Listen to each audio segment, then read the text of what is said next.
Señores, muy buenas noches. Vamos a dar inicio a la sesión número 5, correspondiente al tema de vigas de concreto armado número 3. Bueno, en las clases anteriores se han desarrollado los temas de vigas de concreto armado 2 y 1, que hemos venido viendo el comportamiento de las vigas de concreto armado. Y el día de hoy nos toca hablar acerca de un tema que es el correspondiente a lo que son los empalmes, ¿no? Los empalmes en las barras. El empalme se conoce pues como la unión, o sea, el traslape que hay entre dos barras de acero, ¿no?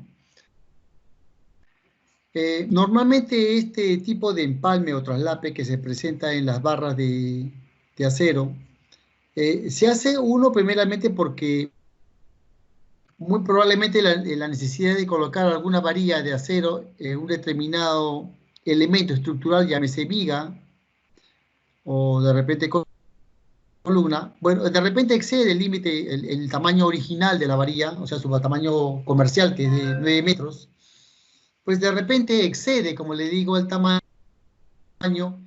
y se haga pues la necesidad de imperiosa de utilizar, de poder unir, ¿no? Dos varillas. Y entonces tenemos que necesariamente buscar que traslaparlas.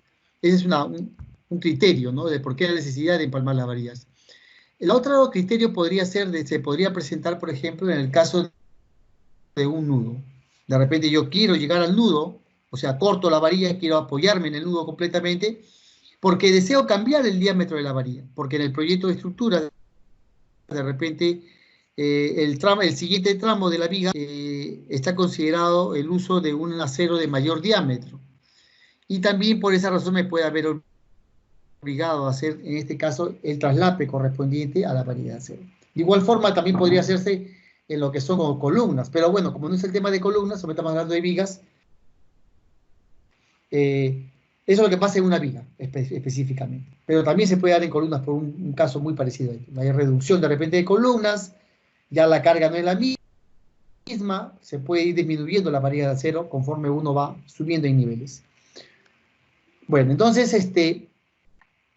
estas barras que se van a hacer traslapar unas con otras, necesariamente deben depender, ¿no es cierto?, de algo, pues, ¿no? ¿De qué depende que sean totalmente eficientes? Pues un factor a tomar en cuenta con el tema de que los empalmes sean eficientes, pues es el tema de que hay que permitir que se desarrollen internamente, ¿no?, una adecuada adherencia a través pues, de toda la varilla, o sea, todo el largo de la superficie de la varilla, ¿no? Debe haber una total adherencia con respecto al concreto, porque las varillas van a estar dentro del concreto. Por tanto, debe haber una total adherencia de estas varillas, ¿no?, a la hora que se está traslapando. Otro tema que tiene que ver, aparte de la adherencia, es que el concreto debe tener la suficientemente capacidad de poder transmitir los esfuerzos de cortante que se van a generar a la hora que las barras se quieren deslizar una con otra. Porque la barra está expuesta a acciones mayormente en una viga de tracción, pues, ¿no? Porque la viga se está flexionando y pues las barras inferiores se están traccionando. Claro que las fibras superiores se comprimen. Entonces, las varillas van a estar en un constante jale y empuja, ¿no? Y esto permite que de repente la varilla dentro del elemento internamente se quiera deslizar del concreto. Por eso decimos que debe existir una total transferencia, o sea, primero una adecuada adherencia. O sea, en toda esa longitud que se está traslapando, pues no debemos permitir que se presente, que se corran las vigas. Y después comentábamos el tema de transferir los esfuerzos. O sea, internamente va a haber una transferencia de esfuerzos, producto que la barra se quiere correr y se generen esfuerzos normales, ¿no es cierto?, que van a generar cortes internamente. Entonces el concreto debe absorber la calidad del concreto que está recubriendo a estas varillas, debe lograr, ¿no es cierto?, que se transmitan estos esfuerzos, ¿no?, internos de corte para que la estructura pueda soportarlos con total tranquilidad. ¿Qué dice la norma con respecto a los empalmes de las barras, en el caso de las vigas? La norma S060, que habla solamente de concreto armado, del Reglamento Nacional de Construcciones, hace mención en uno de sus apéndices de que se supone que los empalmes se deben realizar en las zonas que se encuentran menos esforzadas, o sea, que soportan menos esfuerzos, ¿no?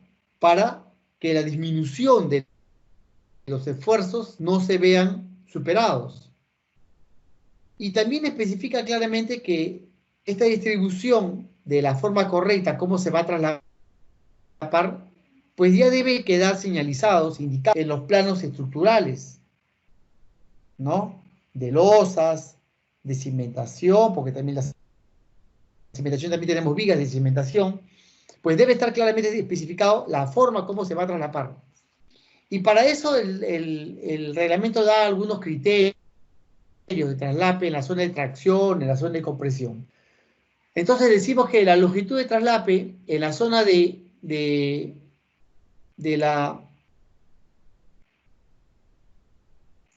la zona de la compresión, ¿no es cierto?, que es el fierro que está en la parte, la compresión, el fierro se comprime en la parte de arriba, hemos dicho, y se tracciona en la, ¿no?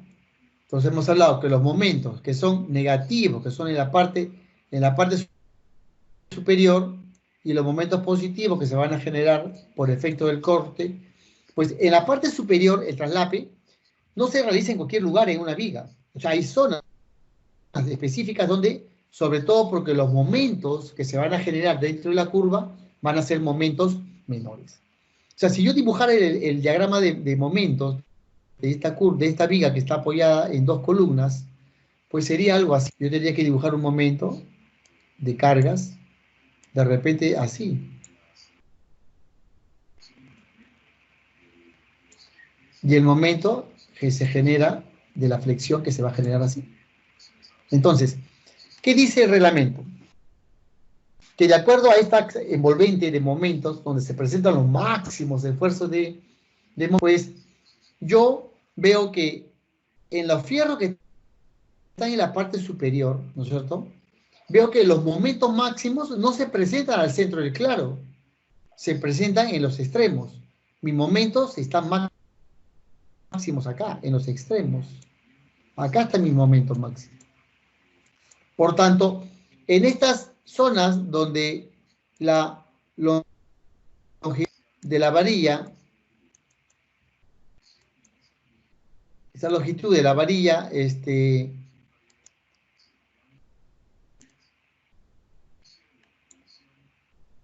entonces, ¿qué hago? Agarramos la luz de la viga y la dividimos en tres partes, en L tercios.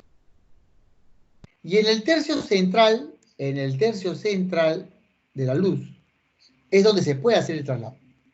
En cualquier lugar específico, pero que esté dentro del tercio central. No hay otro lugar donde se pueda traslapar. Solamente se puede traslapar en el lugar del tercio central de la luz total.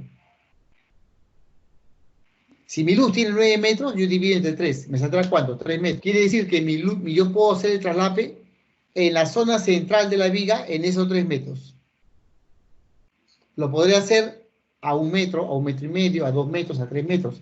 Pero en el tercio, ¿de acuerdo?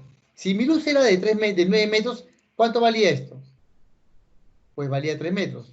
Este valía 3 metros. Y este también valía 3 metros. Porque es el tercio. En cualquier parte de estos 3 metros centrales yo podía empalmar. Podía empalmar por acá, podía empalmar por acá, o puedo empalmarlo justo al centro, pero en ese tercio. Eso señala. Luego, cuando habla de la norma del traslape que se da en la zona de tracción puramente, los momentos que están en la parte inferior, que son los momentos de tracción, dice la norma que no se puede realizar en cualquier lugar, sino donde están los máximos esfuerzos desfavorables.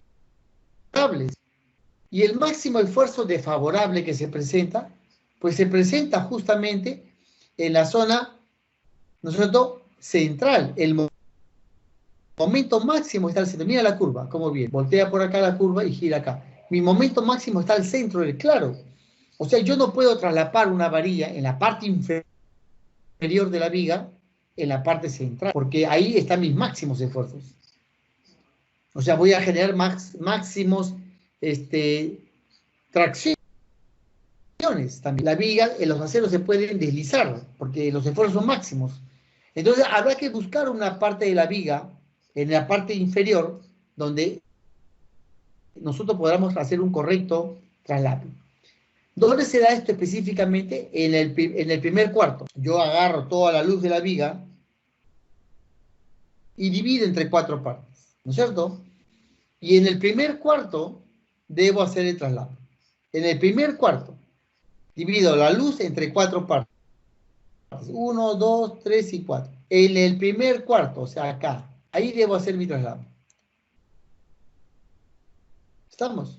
Ahora, no quiere decir que yo las 4 varillas las voy a traslapar en la misma posición. Yo los fierros que están abajo, ponte que abajo hayan 3 varillas. Ponte que mi viga lleve 3 varillas. O sea, una varillita que está acá, otra varillita por acá, otra varillita por acá. ¿No? 3 fierritos. Entonces, ¿cómo yo empalmo mis 3 varillitas? Ah, ya fácil, pero ingeniero Chávez me ha dicho que en la parte de arriba el empalme se hace en la parte central, el primer tercio. Entonces corto mis 3 fierros acá. Pasé mi traslape. No, porque tú tienes alternancia. Acuérdate que tú puedes empalmar en toda esta longitud, en los 3 metros. Yo podría empalmar una parte acá, otra parte acá. Puedo empalmar una varilla a este extremo, la otra varilla a este extremo, y la tercera varilla la puedo empalmar al centro. Alternadamente, porque tengo 3 varillas para empalmar. De igual manera abajo, yo tengo 3 varillas. Puede ser que yo empalme de repente 2 varillas a este lado, y la otra varilla del centro la puedo empalmar si quiero en el siguiente cuarto, en esta zona. Y estoy respetando lo que señala el reglamento. Alternadamente las varillas. ¿De acuerdo? O sea, no debo traslapar todas las varillas en una misma posición. Teniendo en cuenta los criterios que señala la norma, pero haciéndolo de esta manera, alternadamente. Espero que eso haya quedado claro, señores. Ahora, esa longitud que vamos a traslapar, esa longitud que tanto acá, que es una longitud de traslape, un L de traslape, ¿no es cierto? Un L de traslape, esa longitud de traslape, pues va a depender del diámetro de la varilla de acero. Depende del diámetro, o sea, está influenciada directamente por el diámetro. O sea, los traslapes no son iguales. La longitud de empalme no es la misma. En una varilla de 3 octavos tendrá un valor. En una varilla de media tendrá otro valor. Y también tendrá un valor en función de ¿qué? De la zona de donde estoy comprimiendo. En la parte superior, en la parte inferior. Ejemplo, yo traslapo una varilla en la parte inferior de la viga, donde está la zona de tracciones, pues ahí el empalme será 40 centímetros. Pero si la misma varilla de media la voy a empalmar ahora en la parte superior, donde están los esfuerzos de compresión, pues mi empalme será de 50 centímetros. ¿Te das cuenta? O sea, la longitud de traslape no es la misma. Ojo, la longitud de traslape no es la misma. Varía dependiendo en qué posición se hace el traslape. Se hace en la parte superior o se hace en la parte inferior. Y depende también, hemos visto, porque va a ser distinto para una varilla de 3 octavos. En la parte superior será 40, en la parte superior será 45. Y así sucesivamente. Esto va a variar cuando se trata de una columna, por ejemplo. Aprovecho de poner la columna acá, no lo pongo en la sección de columnas, porque como estamos hablando de traslapes, para que te recuerdes que los traslapes tienen, tanto son para columna como para vigas, por eso lo estoy colocando acá, porque acá este capítulo es hablar de vigas, pero lo estoy colocando para que ya te vayas entendiendo lo del traslapes. ¿Qué dice la zona de traslapes? Después nuevamente lo vamos a volver a ver cuando veamos vigas. Columnas, perdón. Cuando traslapamos columnas, dice claramente, no se debe ubicar, al igual que la viga, en las zonas de donde están los máximos esfuerzos. O sea, donde se presentan los máximos esfuerzos, no debo traslapar. ¿No es cierto? Y la distribución de del traslape también debe quedar señalizada en el plano de estructuras. Entonces, esto normalmente va en el plano de cimentaciones. Columnas va en el plano de cimentaciones. Entonces, ¿qué dice la norma para traslapar columnas? Dice que la norma dice que yo tengo una altura entre piso, H, y yo debo agarrar, dividir, ¿no es cierto? Mi columna, digamos, es como si la dividiera pues en 4 partes. Si la dividiera en 4 partes la columna. Cada parte si divido H, perdón, si lo divido H en 6 partes, en 6, me estaría dando el valor de H acá, pues, 6 partes. ¿No? Tengo un H sexto acá y un H sexto acá. En los 2 tercios centrales de la altura de la columna, pues ahí me va a salir la zona donde yo puedo traslapar. Ejemplo, si mi H vale ¿cuánto? Ponte que el H valga, a ver, 3 metros, ¿de acuerdo? Vamos a poner que la altura es de 3 metros. El H es 3 metros. ¿Ya? 3 metros el H. ¿Cuánto me valdría entonces el primer tramo? Me valdría H entre 6. Entonces, eso sería, en todo caso, 3 metros, ¿no es cierto? 3 metros entre 6. Me estaría saliendo, ¿no es cierto? Me saldría a medio. O sea, me saldría a 0.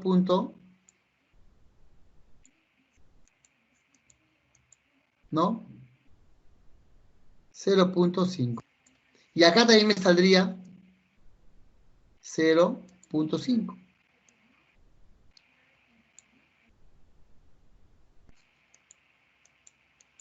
0.5.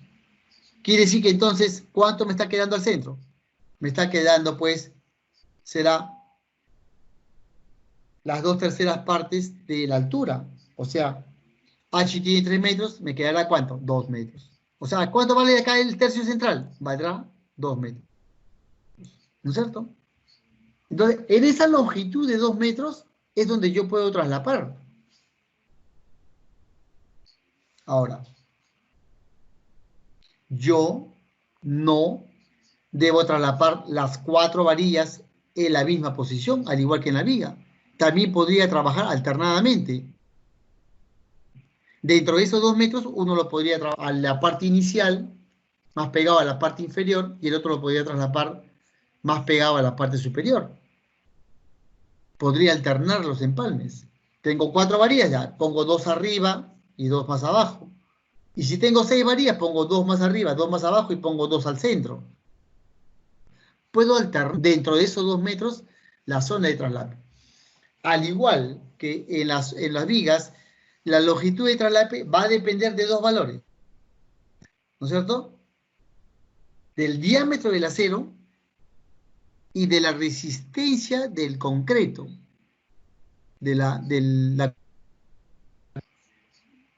O sea, el F'C. Cuando hablamos de la resistencia me estoy refiriendo al F'C. Todo concreto tiene una resistencia que está medida como F'C, la resistencia al concreto. Entonces, ese valor va a ser determinante porque va a depender si es un concreto 210, 350, 420. O sea, para cada concreto y un determinado diámetro habrá una longitud de traslape.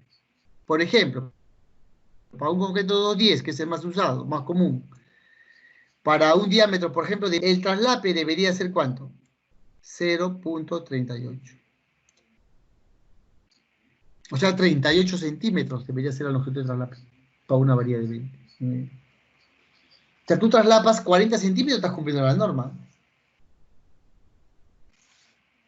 ¿no? Y eso también te va a servir cuando vas a traslapar los ceros este, que son para la continuidad, por ejemplo, de un nivel a otro nivel. Cuando tú quieres dejar las mechas para traslapar para el siguiente piso, ¿no? Porque hay que dejar unas mechas para que la futura ampliación, digamos. Entonces, tienes que tener en cuenta estas consideraciones. Avancemos. Hay varios tipos de empalmes, pues, señores. Hay varios tipos de empalmes. La norma es 060 y también el ACI, que es el American Construction International, ¿no? Señala claramente que existen tres tipos de traslape. Uno es el traslape, el empalme que se hace traslapado, ¿no? El empalme soldado y el empalme mecánico. O sea, hay tres modalidades de hacer el traslape, tres formas de lograr de asegurar el traslape. Traslapado, soldado y mecánico, como pueden ver en las imágenes, ¿no? El traslapado, la imagen, el soldado y el usando un conector mecánico. Expliquemos. Cuando nos referimos al empalme traslapado, ¿no es cierto? Hemos dicho que consta pues de dos varillas de acero, las cuales se van a unir una con otra, manteniendo una cierta distancia de traslape, ¿no? Que ya hemos visto que está en función, en el caso de una viga, está en función, hemos dicho, ¿de qué? Del diámetro, ¿no? Esta longitud es función ¿de quién? Esta longitud es función de quién hemos del diámetro de la varilla. Esa longitud es función del diámetro de la varilla. Entonces, de eso cuesta el empalme traslapado. De empalmar dos varillas, ¿no es cierto? Y que esa longitud de traslape se encuentra de lo que señala la norma, que está en función de qué? Del diámetro. Pero ¿qué es lo que está pasando de internamente? ¿No es cierto? O sea, las barras van a transmitir un esfuerzo al concreto, producto que se quieren salir, ¿no? Soltarse ahí internamente dentro del concreto. Y eso que a pesar de eso tú lo amarras, porque tú con el alambre número 16, el alambre número 16, tú lo que haces es entortolar, ¿no? Entortolar la varilla, lo empalmas asegurándolo, amarrándolo con un alambre número 16. Entonces, internamente el concreto, debe transferir la barra, le transfiere al concreto, ¿no es cierto?, esfuerzos, ¿no es cierto? Le va a transmitir un esfuerzo internamente al concreto, porque el concreto está rodeando pues a la barra de acero, ¿no? Entonces, le transfiere estos esfuerzos de adherencia, ¿no? Y el concreto, inmediatamente para mí, simultáneamente, si tú quieres, también el concreto acciona, ¿no? Para buscar que la varilla no se escape. Entonces, existe una transferencia de esfuerzo tanto del acero como del concreto simultáneamente para asegurar que la barra no se deslice.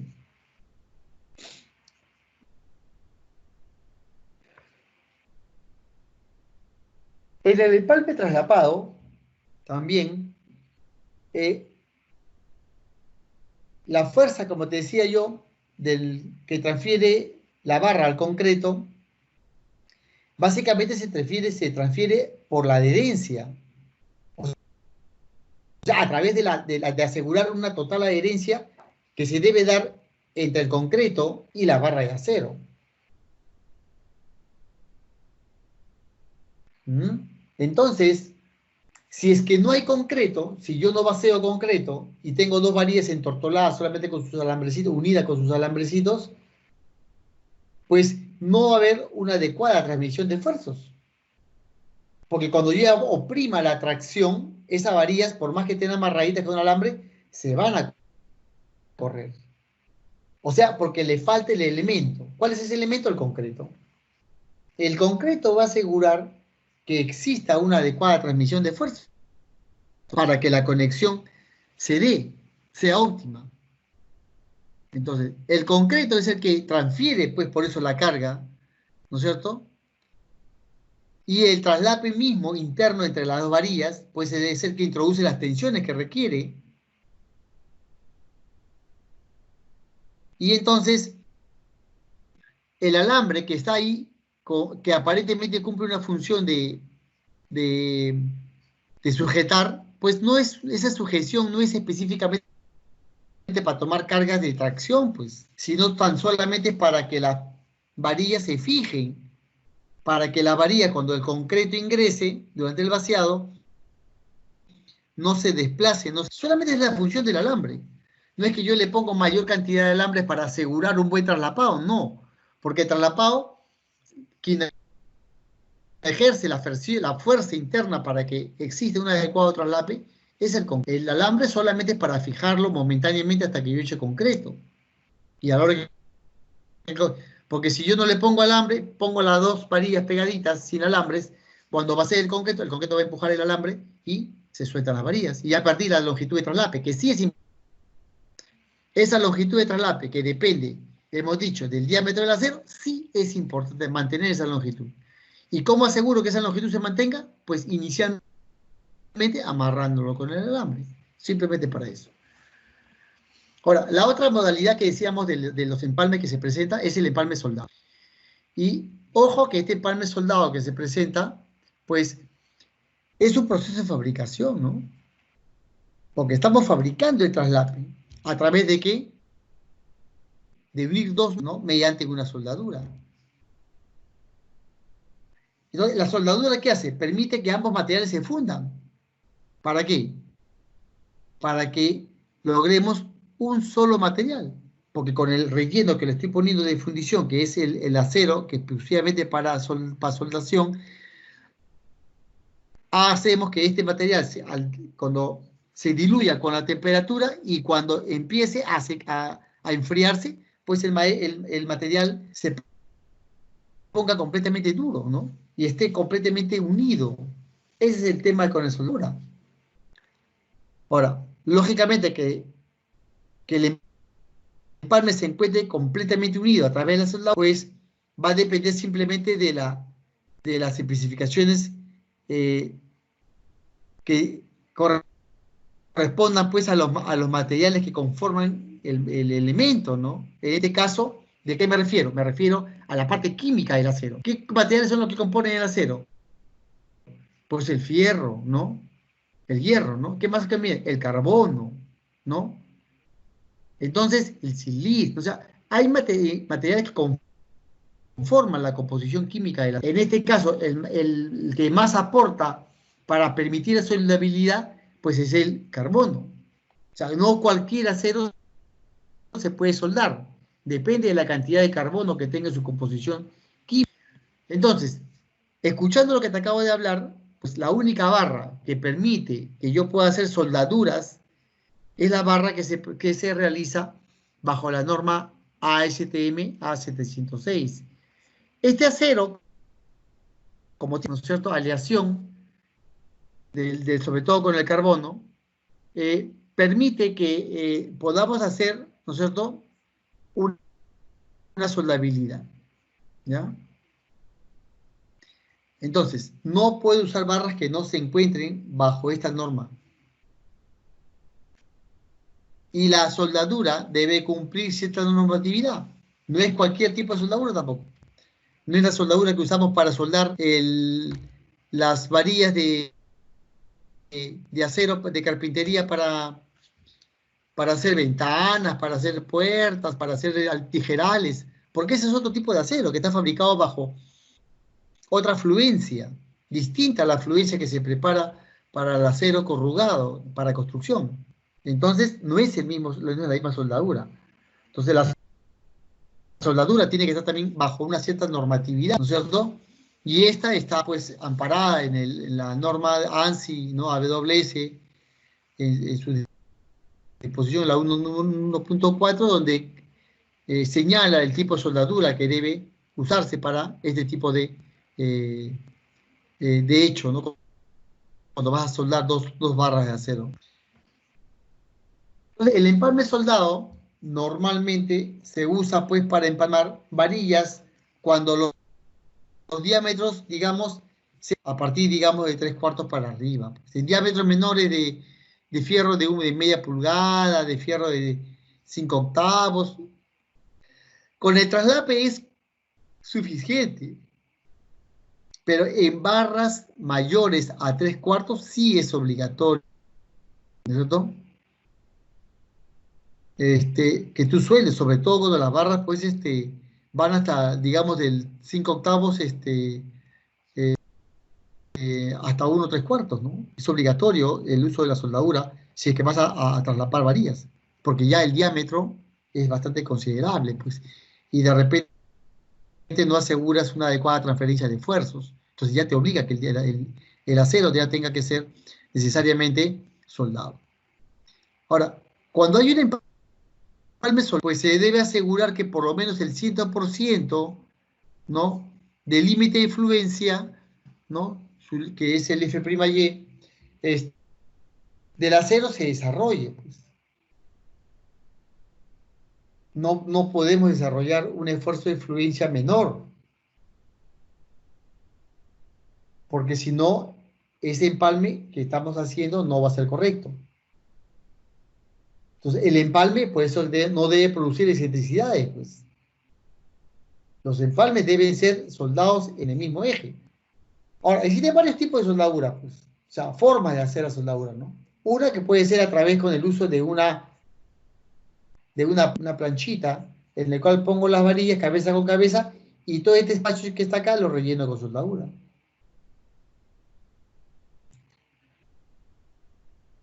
O cabeza con cabeza y hago un corte a 45 o 60 grados y el corte, esa parte que se queda cortada, que quedan dos, ahí lo relleno con soldadura y ya queda el palme hecho. Cuando son las barras horizontales. Cuando son las barras verticales, hago lo mismo, el ángulo a 45 grados y pongo cabeza con cabeza y relleno con soldadura. Entonces, hay varias formas de hacer el traslado.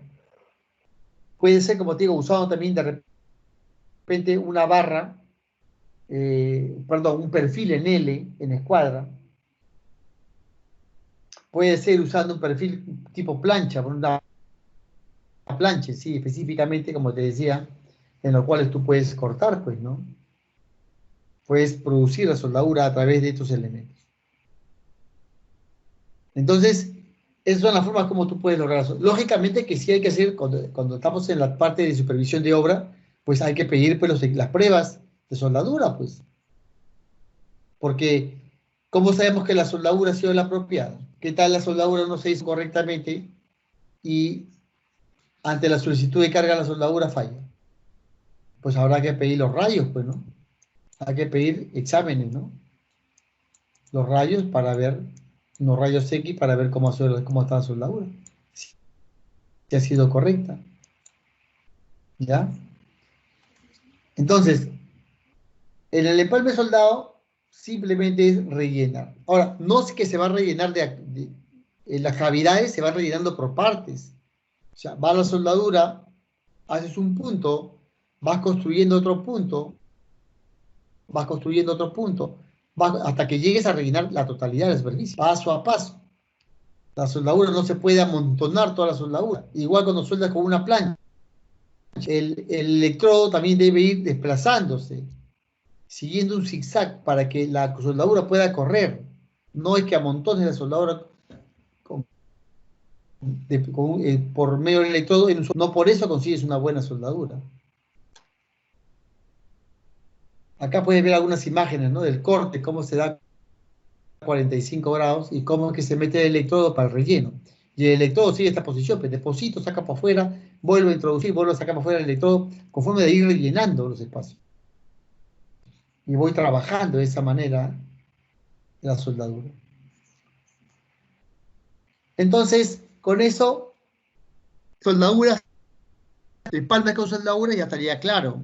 Ahora, la otra que comentábamos era el tema del empalme mecánico. El empalme mecánico se hace básicamente con la ayuda de una pieza, ¿no? O sea, existe un conector, ¿no? Que lo que permite conector que yo pueda unir una varilla con la otra varilla. Ahora, de ese tipo de conectores también hay varios tipos de conectores. O sea, a través del conector, una parte de la varilla va a ingresar y por el otro extremo, otra parte de la varilla va a ingresar. De tal manera que el conector asegura, es el que asegura la máxima transferencia de esfuerzos. No lo asegura como en el caso del concreto, que era el que en los empalmes traslapados, el concreto ayudaba a transferir los esfuerzos. En este caso, quien transfiere el esfuerzo es el conector. Por eso que yo no requiero vaciar concreto para que la varilla esté completamente conectada. El conector es, inclusive, asegura una mejor transferencia que el mismo concreto, ¿ya? Son piezas muy importantes a la hora de empalmar, sobre todo columnas, sobre todo cuando hay vigas, cuando hay mucha cantidad de acero. Y el traslape lo que hace es aumentar la cuantía.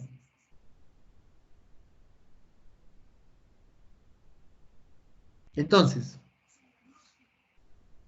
el empalme mecánico, pues hay, ¿no es cierto?, varios modelos de empalmes mecánicos para elementos verticales, para elementos horizontales, ¿ya?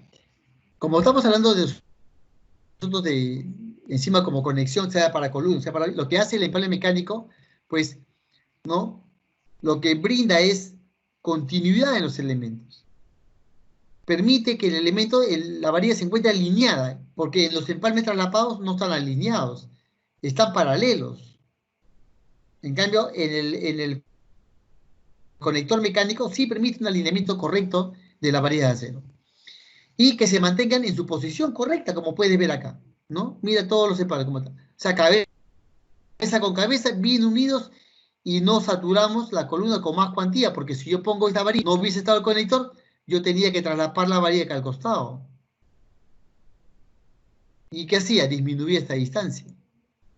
¿Y qué pasa si disminuye esta distancia? De repente por acá, cuando lleno concreto, no entraba la piedra. Y se quedaban cangrejeras, ¿no? Por esa razón, cuando hay mucha cuantía de acero, es muy bueno utilizar este tipo de conectores. Entonces, estos conectores los hay, como te he dicho, de muchos modelos, ¿no es cierto? Ejemplos de ellos tenemos, por ejemplo, los manguitos, que no es otra cosa un conector que se presiona simplemente, ¿no? Presiona ambas varillas mecánicamente. ¿A través de qué? De repente de pernos, que permite que las varillas se puedan unir. O sea, yo pongo cabeza con cabeza y un perno pasante que es el que va a hacer la presión. O de esta otra forma, con 3 abrazaderas que también genera la presión. O a través de un mango con múltiples pernos que aseguren la conectividad de las dos piezas que va a ir por acá y por acá. Ya. O conectores que también se usen con ¿qué? Con, pues esto es como si fuera un perno a la cabeza de la varilla de acero, se le pasa una tarraja para hacerle ¿qué cosa? Hacerle rosca, para que pueda ser enroscado en ese conector. Entonces hay varias formas, ¿no? Ahí mira los empalmes que se dan, por ejemplo, en las varillas, como te digo, con conector, con los pernos. Acá está procediendo a aplicar el torque a través de la llave. Está usando torque cuando son elementos, por ejemplo, prefabricados, pues. Ya son elementos que voy a unir y son prefabricados y voy a llenar ese núcleo entre los dos elementos que son prefabricados con concreto de alta resistencia. Pues el elemento conector, pongo varillas y puedo usar, en este caso, este tipo de conector, ¿no? Entonces ves a otro caso, la continuidad, por ejemplo, de una losa, puedo aprovechar el conector mecánico de una viga, ¿no?, de fierro, porque mis varillas son de repente 3/4, y ya mucha cuantía de acero habría, pongo un conector para que la viga continúe, porque de repente ya superó los 9 metros la varilla. La luz de la viga de repente era pues 12 metros, 10 metros, y la varilla tiene solamente 9 metros. Entonces, ¿cómo hago con esa viga? Y encima tengo que hacerle doblez para colocarle el gancho en el otro extremo. Ponte que sea una viga de 50, 60 centímetros de peralte, más el gancho son como 40, 45 centímetros. Más la longitud que recorre, ya me quedé, no llego al apoyo. Tendré que traslapar en la zona donde hay menos esfuerzo, ya sabes. Si estoy traslapando los aceros en la parte superior, tendré que traslapar en el primer tercio, ¿sí o no? O al centro, en la parte superior. Debería ser al centro, pues acuérdate, no te olvides. Y en la parte baja, en el primer, hemos dicho, cuartos. ¿No es cierto? En el primer cuarto central es donde haríamos el traslape. Algunos ejemplos de traslapes con columnas, como puedes ver ahí, del uso de estos conectores mecánicos. Estos conectores mecánicos tienen una muy buena respuesta al sismo, ¿no? Existen dos tipos de los conectores mecánicos. Los empalmes mecánicos tipo 1 y el empalme mecánico tipo 2.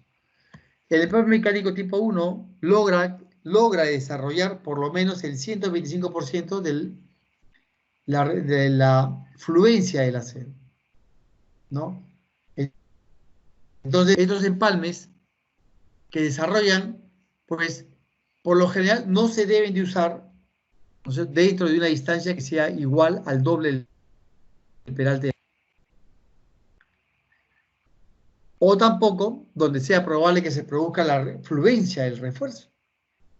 O sea, ¿por qué se puede producir la fluencia del refuerzo? Porque está sobrecargada, pues, de fuerzas. Digamos, una viga en la zona de tracción. ¿Dónde está la zona de tracción? En el primer cuarto. La zona de compresión, en el primer, al centro, ¿no? En el tercio central. Entonces, no podría traslapar ahí, porque estos empalmes solamente desarrollan por lo menos el 125%.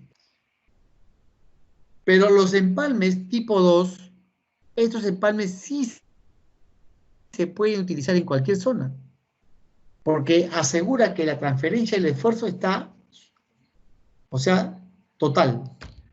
Por eso que sí permite que yo pueda traslapar en cualquier lugar, ¿de acuerdo? Entonces, tengo las dos características. Uno que permite solamente 125 y el otro que sí me permite, lógicamente que el 2 es más caro que el 1 en el mercado. La ventaja ya te he dicho, ¿no es cierto?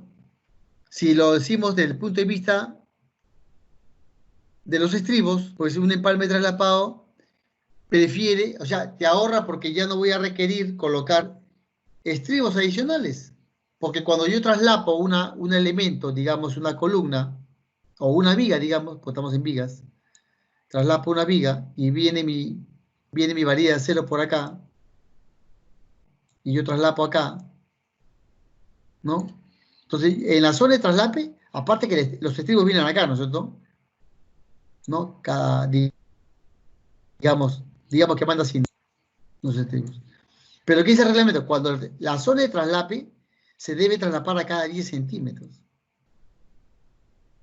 Toda la zona de traslape se debe traslapar a 10 centímetros. Se debe traslapar, no, se debe colocar estribos cada 10 centímetros. Entonces, al usar conectores me evito colocar mayor cantidad de acero, de estribos, en las zonas de... O sea, ya por ahí tengo un ahorro. Otra ventaja que tiene el uso de estos empalmes es que, como te decía yo, logras, digamos, que los fierros se encuentren más separados, porque van a ir cabeza con cabeza. Ya te expliqué antes. Al estar cabeza con cabeza va a haber mayor distanciamiento entre varilla y varilla. ¿No es cierto? También el tema también con los recubrimientos, pues, porque yo estoy haciendo una columna y tengo que traslapar, lo que estoy haciendo es, de repente por empalmar, lo que estoy haciendo es acortar mi recubrimiento. Si el reglamento me mandaba que tengo un recubrimiento de 4 centímetros y yo pongo un acero al costado, ya se me redujo de repente a 2 centímetros. Y esa varilla está muy próxima a la cara de la columna, de repente termina pasando humedad y se puede oxidar más rápido el acero.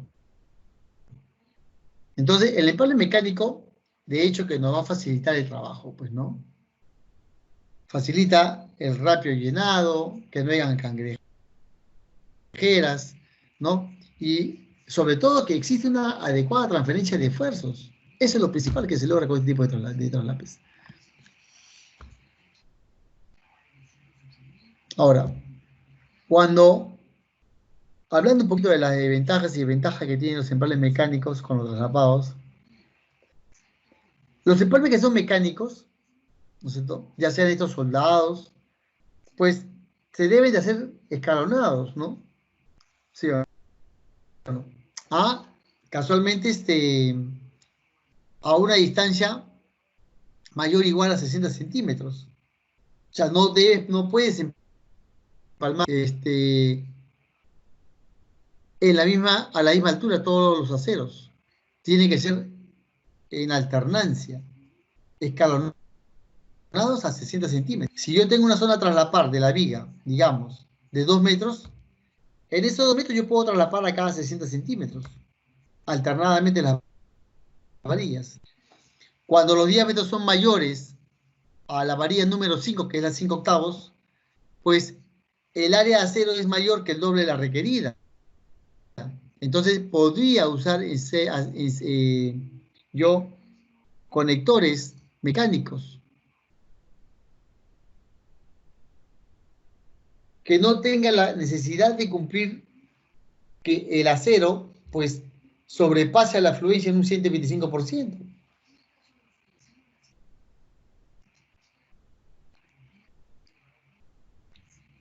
Ahora, en la zona de tracción, pues cuando coloque empalmes soldados o mecánicos, se debe cumplir siempre con las especificaciones de resistir, como te hemos dicho, 125% del F'Y, de la fluencia, ¿no? Y estos se deben de colocar en forma alternada, también hemos dicho, a 75 centímetros.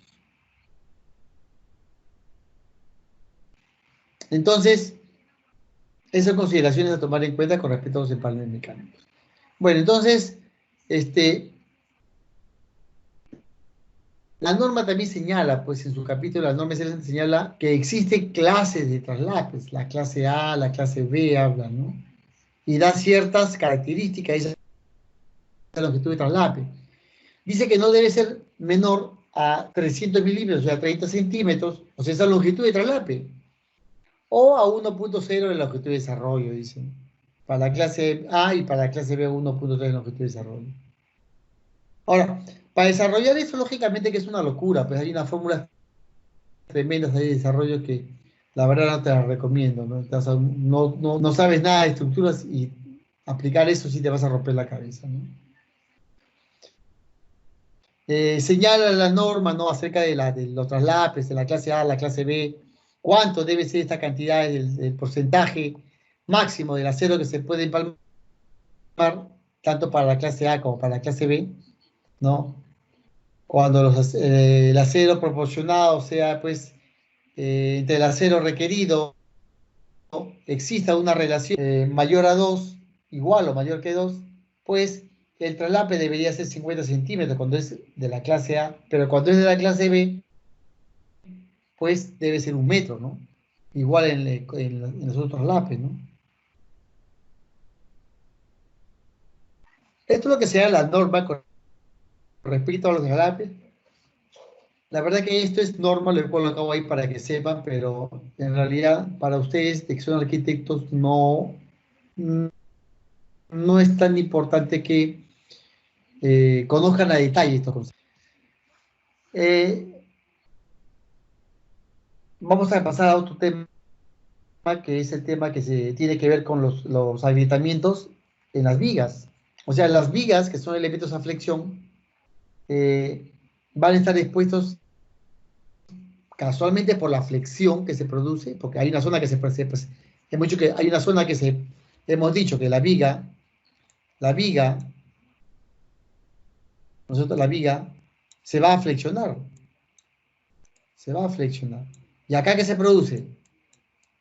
Se quiere romper, tracción. ¿Y acá qué se produce? Compresión. Y se fisura la viga. ¿Por efecto de qué? De la carga, pues, que va a estar expuesta a la viga, ¿no? Entonces, ¿qué cosas son las que, qué factores, ¿no es cierto?, nos determinan la condición de servicio a la cual va a estar expuesta una viga, por ejemplo, ¿no? Pues una tiene que ver básicamente con las deformaciones, pues. O sea, si una viga se deforma más, tiene mayor flexión, ¿no es cierto? Mayor flexión. O sea, este es un elemento, no se puede rayar, este es un elemento, nada.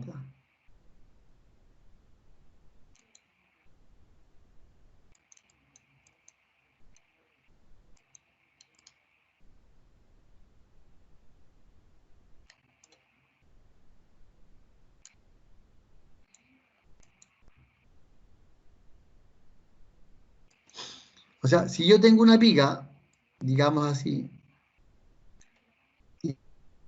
y por acción de la carga, la viga, ¿qué es lo que va a hacer? Se va a flexar, hemos dicho, ¿no? Va a tener esta forma la viga. Se va a flexar la viga, ¿no? Y acá se va a rajar, hemos dicho, ¿no? Se va a fisurar la viga al centro. Igual manera acá, ¿no? También se va a rajar la viga. Por acción de la carga, pues. Por acción de la carga la viga. La viga se va a fisurar. Se va a fisurar la viga. La viga estaba acá, inicialmente, la viga, y con relación a la carga del peso, se flexiona la viga. Se producen fisuras en esta zona y en la parte de arriba.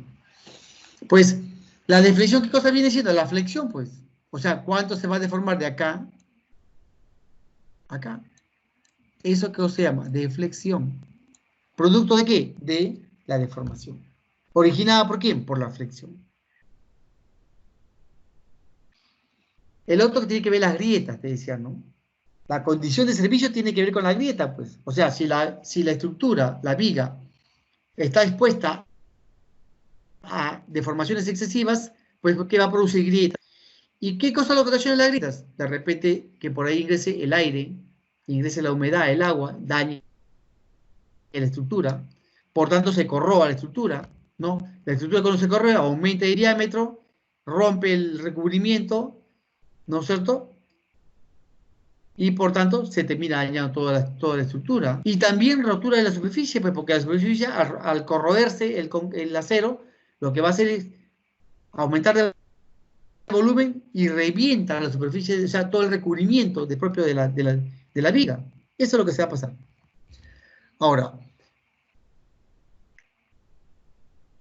¿cómo puedo minimizar yo pues estos hechos? ¿Hay alguna forma de que yo pueda minimizarlos? Claro. Uno, un buen control. ¿Pero control de qué? De la mezcla, de la forma como voy a colocar este concreto y también del curado. O sea, con estas dos actividades, tanto de control como de curado, yo podría controlar situaciones que se puedan presentar debidas a qué? A que la viga siempre va a estar expuesta a cargas y siempre se va a flexionar. O sea, control y curado. ¿Control de qué? De la mezcla, de la forma como se coloca el concreto. Estas grietas no son otra cosa que fisuras pues, en el concreto, ¿no? Y aparecen normalmente en la superficie del concreto, pues, ¿no? Porque yo decía que el concreto se crean tensiones superficiales. Esas tensiones superficiales que se van a crear en el concreto es porque hay un cambio, hemos dicho, y había un cambio de, ¿qué? De temperatura, pues, ¿no? Porque el concreto cuando está fraguando genera altas temperaturas y cuando el concreto comienza ya a entrar, a reaccionar ya químicamente para entrar a su proceso de secado, el concreto ya después en su estado ya de dureza comienza a enfriarse. Ese cambio brusco de temperatura que se produce es lo que produce esfuerzos internos de tracción, ¿no? Entonces, y se fisura, pues, ¿no? Ahora, ¿yo cómo controlo esta, ¿no es cierto? Debo, ¿qué cosa? Las grietas, si no hago un adecuado control, pues, ¿qué pasa? El acero se puede dañar. También, otro tema que tiene que ver las fisuras. Las fisuras también dan un mal aspecto a la estructura. O sea, tú subes una estructura fisurada, pues puedes pensar que de repente no ha habido un buen diseño estructural, ¿no? tu cliente se puede quejar. Ahora, estas grietas por flexión, por lo general, tienen ciertas formas en las cuales se pueden reconocer, ¿no? O sea, la fisuración típica que se produce en la flexión, en la parte de la zona de tracción, porque hemos dicho que la zona de abajo es la zona de tracción, y esta es la zona de compresión, pues cuando la estructura está sometida a la tracción, o sea, en la parte inferior, pues estas fisuras tienden a ¿qué? A ascender rápidamente hacia la parte de la superficie, de su eje neutro. O sea, ¿dónde está el eje neutro? El eje neutro de la viga está por acá, al centro. Acá está el eje neutro, el centro, pues, ¿no? Entonces las vigas verticales ascienden rápidamente al eje neutro.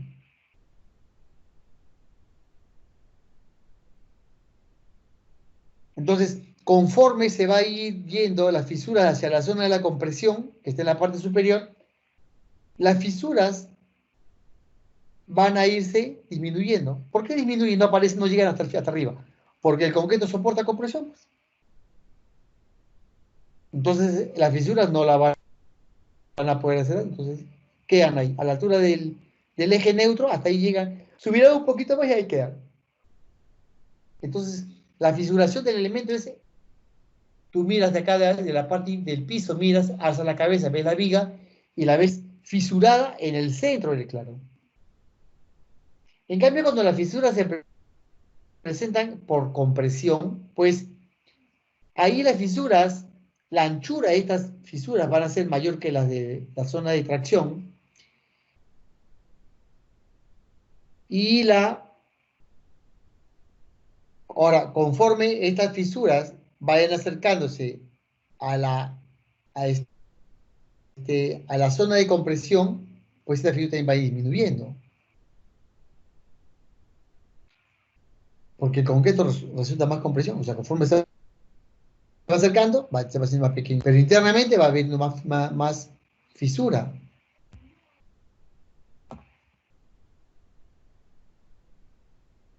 Estas grietas de flexión que yo te estoy comentando generan, pues, básicamente se generan en base a las cargas, ¿no? Porque las vigas siempre van a estar expuestas a cargas. Es inevitable que yo le pueda quitar las cargas. Siempre está expuesta a las cargas externas, ¿no? Entonces, la idea es que tú hagas un control para que estas fisuras no dañen la estructura. Ahora, si el elemento ha sido bien diseñado correctamente, ¿no es cierto? Esta grieta por flexión no tiene por qué ser una grieta de flexión excesivas, deberían ser bastante finas, ¿no? Inclusive a simple vista hay veces hasta no muy notorias, ¿no? Y sobre todo que asegure pues que el acero no se vea, no se vaya a corroer porque le entre agua, pues. Estas grietas en realidad son grietas bien pequeñas, pues, ¿no? O sea, no llega pero ni siquiera a 1 milímetro, ¿no? Hablamos de grietas que pueden estar en el orden de 0,25 milímetros. Lógicamente que si yo le incrementase la carga a la viga en forma violenta, estas fisuras pueden hacerse un poco más profundas y pueden también ser más anchas debido a la carga. Entonces también hay que también saber cargar a las vigas, no exponerlas a una carga rápida de impacto. Entonces las vigas también se deben ir cargando lentamente.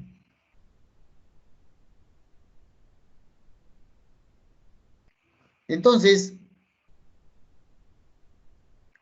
el ancho de estas grietas, debemos nosotros prevenirlas, hemos dicho, por el tema de las filtraciones, ¿no? O sea que el acero con el contacto con el aire inmediatamente ya entra el proceso de corrosión. Entonces, nosotros debemos por eso tener un control de este ancho de esta grieta, para evitar que casualmente el agua pueda filtrar a través de ella y termine corroyéndolas. Ahora, yo supuestamente debería pues, tener en consideración que las grietas deben tener valores permisibles, que no estén por allá del 0,04 o 0,00 pulgadas de espesor la grieta, porque sí hay después más grandes esos espesores sí me van a causar un daño en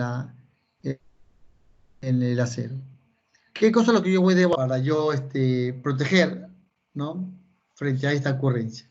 Pues, lógicamente que lo que tengo que disminuir serán pues, inmediatamente las tensiones de tracción que se van a producir en la armadura, ¿no? ¿Y eso qué cosa es? No es otra cosa que de repente puedes utilizar un mayor número de barras con diámetros menores. Total, aumento la cuantía. No es que estoy quitando acero, sino que no uso diámetros tan grandes en la viga. Uso diámetros menores, pero que cumpla con la cuantía de diseño. Pero una correcta distribución sí favorece al tema de la fisuración, ¿no? Porque también al ser de mayor diámetro, pues están más cerca a la zona del recubrimiento. O sea, el recubrimiento se hace más pequeño. Y por tanto, las fisuras se pueden presentar con mayor prontitud. El tema también de la adherencia, ¿no? De las barras. O sea, cuanto más adherencia tenga la barra con el concreto va a ser mejor, porque acuérdate que quien asegura la adherencia es el concreto, la transferencia correcta de esfuerzos. Entonces, cuanto más adherencia tenga la varilla, o sea, no usar varillas, por ejemplo, lisas, pues, ¿no? Por eso me tengo que usar varillas que sean corrugadas, ¿no? O también el uso de algunos concretos con una mayor resistencia a la tracción, que va a depender de qué, del tipo de sus agregados, básicamente, del diámetro de sus agregados gruesos. Y las grietas por cortantes son otro tipo de grietas, ¿no? Distintas a la flexión, porque la flexión se produce pues al centro, hemos visto, ¿no? La grieta por flexión, que básicamente se da por cortante, pues estas grietas se presentan normalmente, pues también se pueden presentar en el centro y también es muy cercana a los apoyos. Y es porque a veces el elemento viga no tiene la cantidad de estribos necesaria. Entonces, al no tener la cantidad de estribos, no hay quien absorba los esfuerzos de corte. Por eso el estribaje es importante en las vigas, porque ella es la que toma el esfuerzo de corte, ¿no? Y entonces, estas vigas pueden aparecer en forma repentina, ¿no? Porque, como te digo, hay una, no hay una suficiente, de repente, cantidad de estribos, ¿no? Y entonces, inmediatamente ante la falta de estos estribos, es que la estructura comienza a presentar fisuras por corte. Ahora, las fisuras por corte no son verticales como eran las fisuras por flexión. Estas fisuras por lo general, tienen un cierto ángulo de 45 a 75 grados, ¿no? Pero empiezan a la zona del apoyo, porque ahí es donde los cortantes son más grandes. Acuérdate que el cortante de una viga, ¿no? El cortante de una viga es así. Entonces, ¿dónde están los máximos cortantes? En los apoyos. Acá el cortante es altísimo. Por eso es que el cortante se presenta fuerte acá en la zona de los apoyos. Y comienza a correr en forma de 45 grados. Es una forma de reconocer ese tipo de fisuras por corte, porque no ha tenido el correcto estribado. Entonces, eso es lo que estamos viendo con las fisuras que son, a diferencia de las fisuras por flexión, que como ya decíamos, aparecían al centro y iban en forma vertical, las fisuras de corte van siempre en ángulo y están muy cercanas a los apoyos. Muy cercanas a los apoyos. ¿De acuerdo? Ahí reconoces una fisura por corte. Las grietas también se puede dar por torsión, ¿no? Debido a que una viga se pueda estar expuesta a una carga, ¿no es cierto?, que esté excéntrica, ¿no?, que pueda producir torsión. De repente, pues tú tienes acá una viga que está conectando, pues tienes un elemento viga también que está conectando. una viga que también se está conectando, ¿no? Y entonces esa viga que se está conectando acá, ¿qué pasa con esa viga? Que, que está conectada acá, que está amarrando de frente a otra columna, lo que hace está produciendo una torsión, o sea, le produce ¿qué cosa? Un momento torsional. Un momento torsional le produce a la viga. Entonces, estas grietas por torsión pueden aparecer, ¿no es cierto?, por cargas que son excéntricas al elemento. Y las fisuras también son inclinadas, por lo general a 45 grados, pero estas se presentan en la cara, en la misma cara de donde está ocurriendo la torsión. Entonces, hay que prestar atención cuando hay elementos que están apoyándose en los costados de las caras de las vigas y que pueden generar torsión y sobre todo que esto va a terminar también generando torsión en los apoyos, ¿no? Que va a generar un daño en la estructura. Bueno, entonces, también tenemos grietas que se van a presentar de prefraguado y las de endurecimiento. Las de prefraguado son las que se presentan en la etapa donde todavía no ha entrado a fraguar directamente el concreto. De estas tenemos nosotros en esta etapa, tenemos las grietas por asentamiento plástico, las grietas por contracción plástico y las grietas por movimiento del encofrado, ¿no? Expliquemos entonces. Las grietas por asentamiento plástico, estas se producen cuando, por lo general, cuando el concreto ha sido vibrado, tú lo has vibrado a través después de un vibrador eléctrico, has producido un asentamiento del concreto, ¿no? Y se presentan estas fisuritas, ¿no? Porque el concreto en su estado plástico está un poco pastoso, pues, ¿no? Cuando tú vibras un poquito, el concreto que se asienta. Una vez que se asienta el concreto, comienzan a aparecer estas pequeñas fisuras por asentamiento plástico.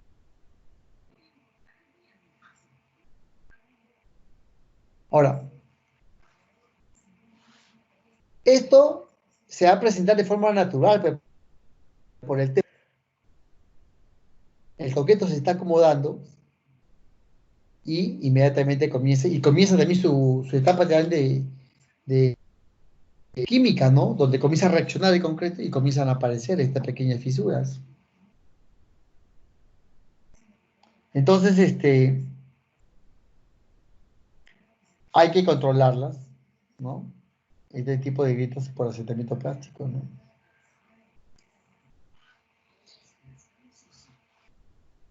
Y también se puede generar por el tema de de que de repente las varillas de acero se encuentren muy próximas a la superficie. O sea, cuando la varilla de acero está muy próxima a la superficie, también pueden producir ese tipo de grietas. Por eso que debe tener un adecuado recubrimiento el acero. Porque si ese recubrimiento no está bajo lo que señala la norma, pues podemos terminar generando agrietamientos por asentamiento, porque el acero está muy próximo a la superficie. También tenemos el otro tema que se puede presentar en este tipo de grietas, es que en realidad las grietas, en realidad no llegan pues al eje neutro, son grietas que están superficiales prácticamente, ¿no? Y básicamente llega pues a donde está ubicado por eso que se reconocen, pues, ¿no? Porque siguen la línea de la varilla de acero, ¿no? Lo que sí, si la grieta es muy ancha, pues puede producir inmediatamente que algún agente externo pueda penetrar por la grieta y llegue al acero y pueda dañar el acero. Por eso que hay que controlar qué distancia hay de esta varilla a esta acá. Si está con el recubrimiento. Una losa dice 2 centímetros, debe haber acá 2 centímetros una losa. En la viga dice 3, debe haber 3 centímetros. Debe cumplirse ese recubrimiento para evitar que se presente este tipo de grietas por asentamiento plástico. Ahora, la grieta por asentamiento plástico, pues hay algunos factores que permiten que ésta se presente con mayor rapidez, ¿no? Una cosa es la tasa de sangrado, por ejemplo, del concreto, ¿no? O sea, hay una evaporación de agua-cemento, se va el agua-cemento del elemento, se chorrea. Ese sangrado se está llevando cemento, está lavando la superficie. Puede producir una grieta por asentamiento plástico. Como decíamos, la profundidad del acero, pues, ¿no? Con respecto a la superficie, el recubrimiento, ¿no? Y también el tiempo total, pues, en el cual se produce este asentamiento. Ahora, también tiene el diámetro de la varilla, con la profundidad a la cual va a estar ubicado. Y otra cosa que influye también son los agregados, pues. Los agregados, que son los que componen la mezcla, también tienen una incidencia, ¿no? O sea, mayor agregado grueso en proporción, pues mejores resultados de los esfuerzos de tensión interna que se producen, más resistente a los esfuerzos de tracción. En cambio, no usas agregados gruesos en la medida adecuada, usas un agregado grueso molido, ¿no? Que no es de media a media, entonces tienes problemas. Otro problema que tienes también que ver es con el revenimiento, o sea, a concretos que tienen demasiado exceso de agua, muy fluidos. Como es muy fluido, pues va a haber mayor lechada de cemento, por tanto aumenta la tasa de sangrado. Ahora, ¿qué podríamos hacer? Pues, ¿no? Habría que revibrar el concreto, ¿no? Un pequeño revibrador del concreto para, una vez que el concreto se asentó naturalmente, un pequeño revibrado para que el concreto, pero lógicamente, antes que empiece el fraguado, porque si lo haces esto después, pues ya comienza el concreto también vas a dañar, porque es un proceso también de endurecimiento, ¿no? Ahora, puedes usar de repente algunos concretos que tengan bajo asentamiento, pues. Y eso depende de la cantidad de agua, ¿no? Que quieras alcanzar, ¿no? Habrá que medir el slam. Y también a la hora de colocar las varillas, ¿no es cierto? Distribuir las varillas de acero dentro de la armadura, pues, como decíamos, usar las de menor diámetro, pues, ¿no? La misma cantidad de acero, pero las varillas que tengan menor, no poner varillas de mayor diámetro. Respetar la cuantía, sí, pero el diámetro de la varilla puede jugar con el diámetro de la varilla. No hay ningún problema. Estas grietas por contracción plástica que se van presentando en las estructuras es otro tipo de grieta, pues. Y la grieta por contracción plástica es por el cambio de volumen, pues, ¿no?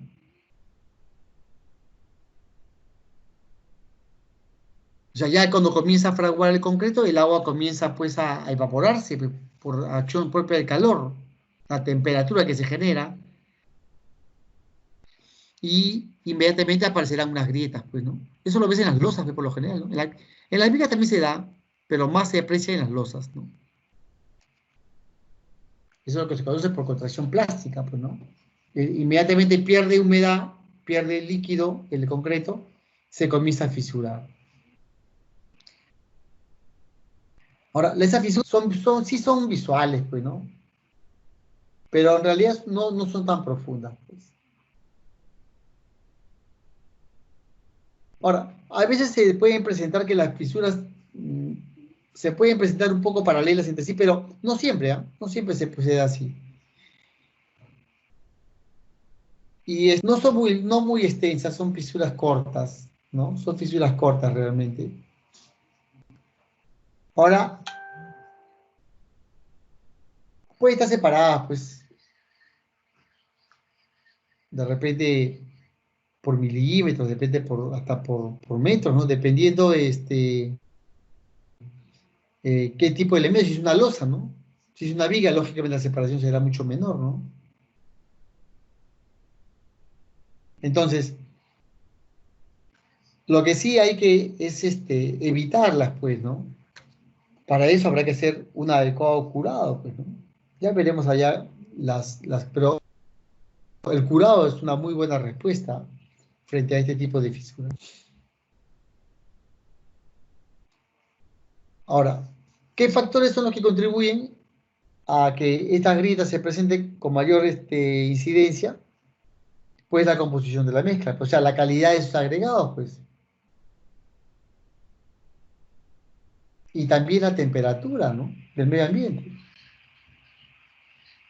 Y de la mezcla, lógicamente. Porque si es que estamos trabajando en una zona caliente, pues nuestros materiales van a estar también calientes, pues la piedra estará caliente, la arena estará caliente, ¿no?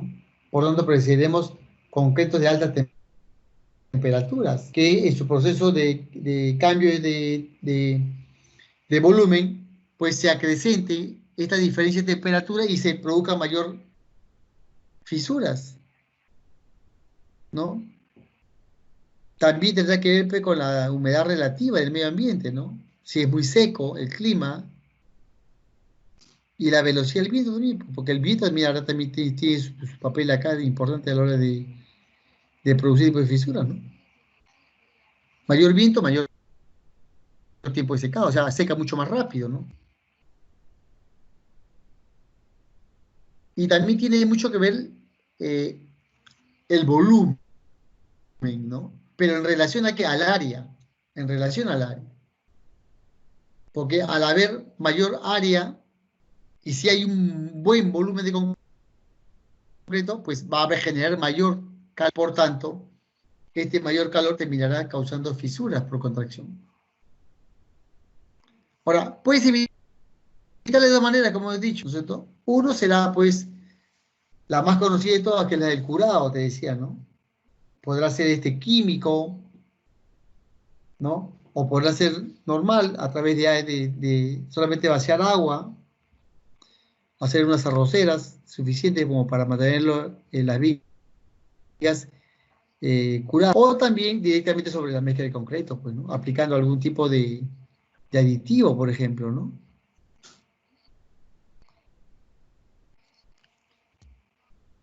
Ahora, esta grieta por contaminación plástica la podemos prevenir, dijimos, con el concreto. ¿Con qué? Una puede ser, dijimos, con el tema puede ser con el tema del agua, pues. O sea, si usamos agua que no tenga perdón, usamos mezcla que no tenga tanta cantidad de agua, ¿no? Entonces, si graduamos correctamente esa relación agua-cemento, ¿no? Sea una mezcla pastosa, todo, pero que no tenga un agua de exceso, pues vamos a controlar este tema. O sea, hay un control de preparado de concreto que es importante realizar aquí. Y también la ubicación correcta del acero, pues, porque el acero finalmente es el que va a tomar estos esfuerzos de tracción que se van a presentar dentro del concreto. Otro tema también puede ser el uso de las juntas longitudinales, o sea, las juntas, lo que conocemos como las gruñas, ¿no? Sobre todo se hacen losas. Tú puedes hacer una gruña, en la vereda, ¿por qué se hace gruñas? Por la contracción, ¿no? Cada metro se hace una gruña, ¿no? No es porque sea bonito, sino es por la contracción. Y la otra era la técnica de protección, dijimos, ¿no? Que era a través del curado, pues, ¿no? Específicamente el curado, pues, ¿no? Puede ser esta con algún producto químico o directamente a través del agua, nada más, ¿no?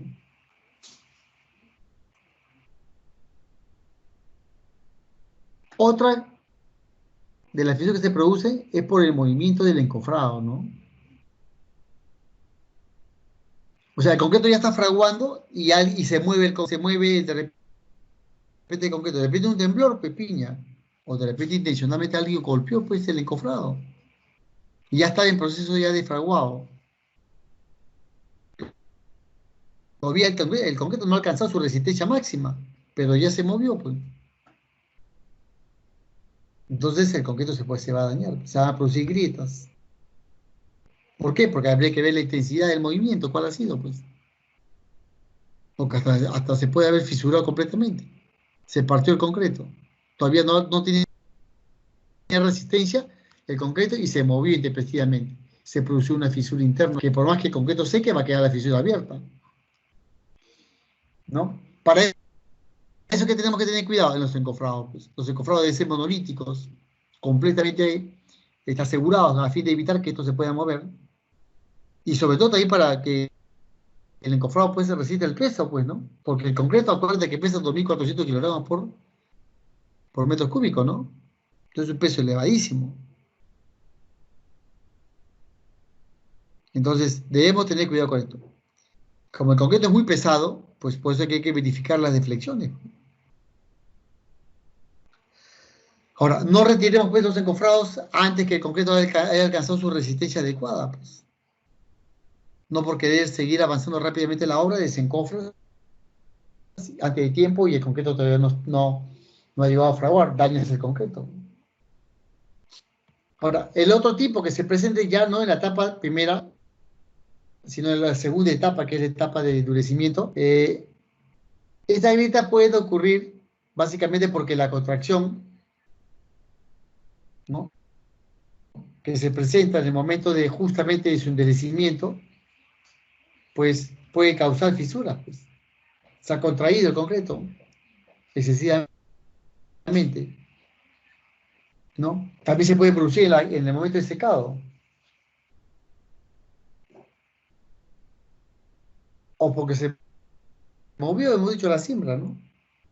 O porque el suelo de repente se sentó pues, por la carga, de repente los puntales que sostenía una viga no se encofró sobre un falso piso, no se puso sobre arena. Ante el peso del concreto se asentó un pie derecho.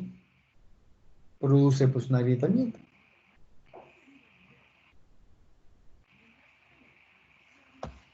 Bueno, para ir ya más o menos acabando, el tema de las deflexiones, que es el tema que genera casualmente, en el caso de las vigas, las deformaciones, hemos dicho, decíamos nosotros que las vigas,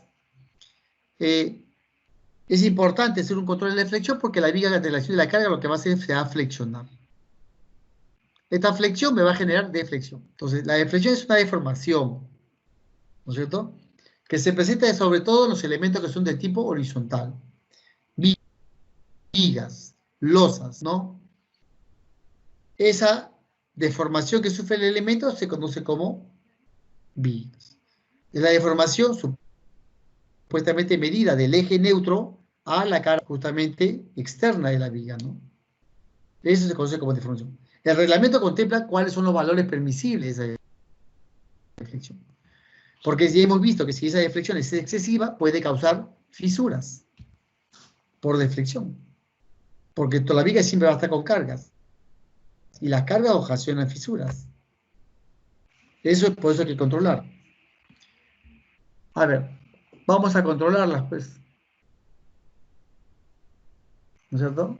¿Cómo definimos entonces la deflexión? Es una curva nada más, una curva que forma el eje neutro de una viga ante la acción de una carga ya cualquiera, ¿no? A la cual le vamos a llamar deflexión. O sea, es la deformada de la viga, también se le dice curva elástica, ¿no? Esa es la deflexión.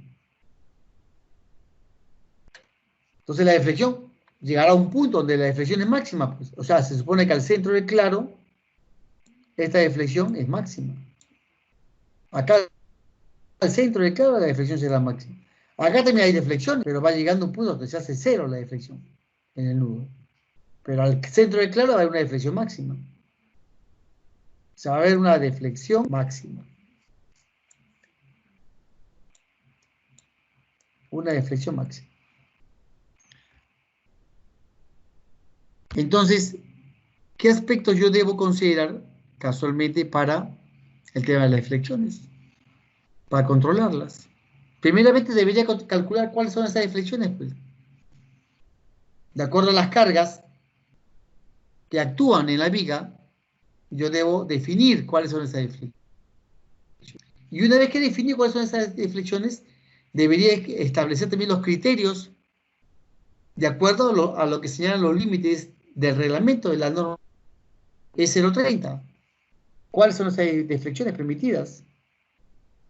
Y entonces, estas deflexiones pueden causar ciertos daños si no hay un control, sobre todo sobre elementos de repente no estructurales. Porque yo puedo tener una viga que produce una flexión y termina dañando como un elemento muro, ¿no? ¿Producto de qué? De que la viga pues se está flexando. Se flexa y termina rompiendo, fisurando el muro que está abajo. Entonces, estas flexiones excesivas pueden producir daños en otros elementos. Sobre todo en elementos no estructurales, como he dicho, ¿no?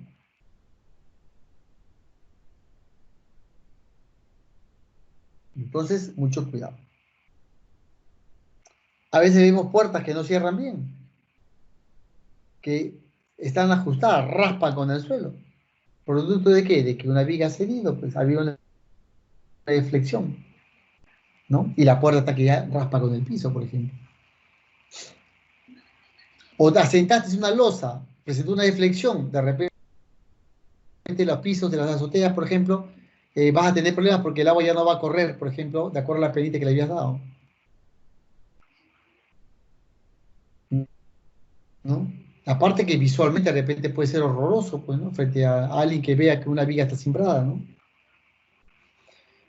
Entonces, estas deflexiones, como decimos, se pueden presentar también en los volados, o sea, en estructuras que se encuentren en voladizo, ¿no? Hay un volado, debido a que hay cargas, pues se pueden presentar unas fisuras. Ahora, se podría presentar estas fisuras también en los muros, porque si se flexa, si el elemento debido a las cargas, el elemento que hace, presenta una deformación así, pues inmediatamente el ladrillo que va a estar acá, la pared que va a estar acá, se va a fisurar. ¿Sí o no? O si el elemento igual se flexa la viga, pues el muro que está acá va a presentar fisuramiento. Pues.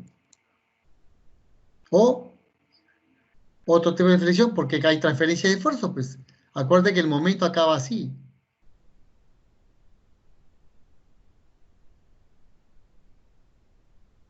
Esos son los momentos. Por tanto, en la transferencia de esfuerzos, acá hay máximos momentos que se producen. Como son máximos esfuerzos, hay deflexión también, pues. En el nudo se puede presentar también fisuras, ¿no? Entonces, hay distintas formas en las cuales se puede presentar estas fisuras por deflexión. Entonces, ahí, de ejemplo, un volado, por ejemplo, mira cómo se presenta la deflexión, está señalizado con la flecha roja, ¿no?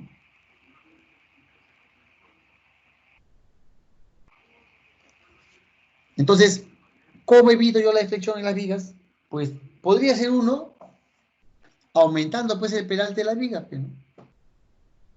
Si aumento el peralte, mejoro yo el tema de resistencia de la viga.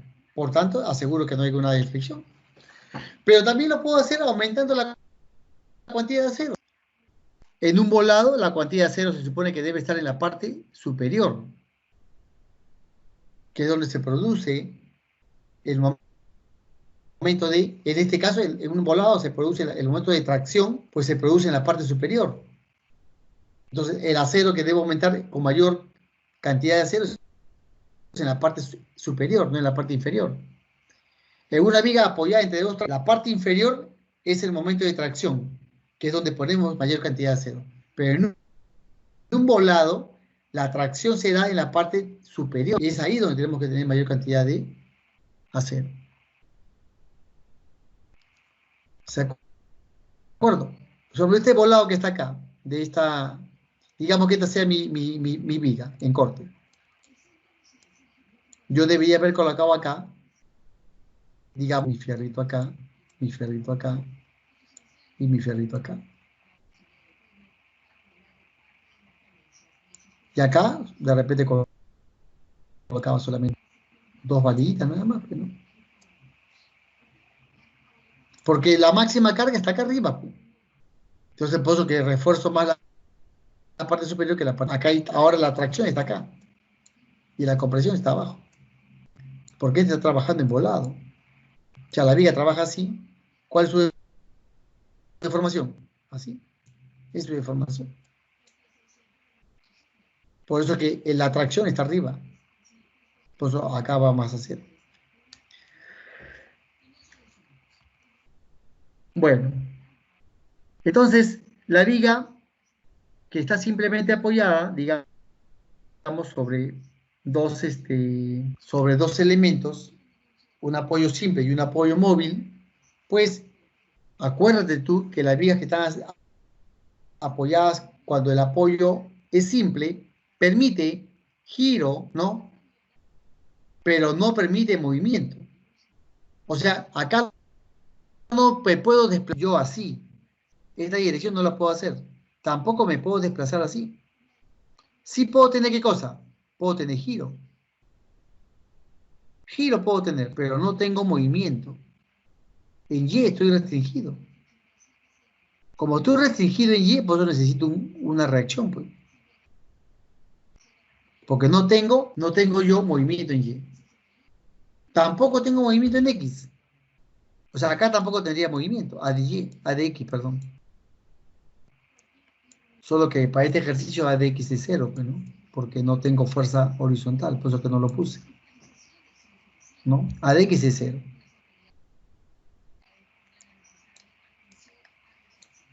A de X es cero. Por eso no lo he puesto.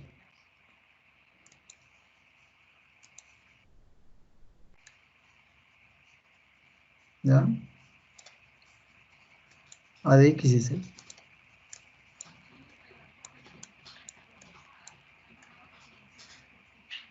A de X es cero. Y por otro lado tengo un apoyo móvil. Un apoyo móvil que permite que tenga movimiento en un sentido, en el sentido horizontal. Pero yo, ¿no es cierto? Tengo giro. Pero lo que no puedo moverme es en el eje Y. O sea, estoy restringido de moverme en el eje Y.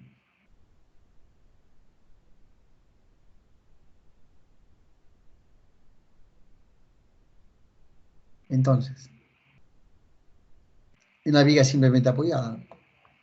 ¿Qué, qué pasa entonces en una viga que nosotros tenemos que la deflexión va a estar acá? Acá se va a presentar la deflexión máxima. Nosotros pues, se presenta la deflexión máxima. Y la deflexión de sus apoyos va a ser cero. No va a tener deflexión, cero. En los apoyos va a ser cero su deflexión. Porque no hay giro, pues. No hay cero.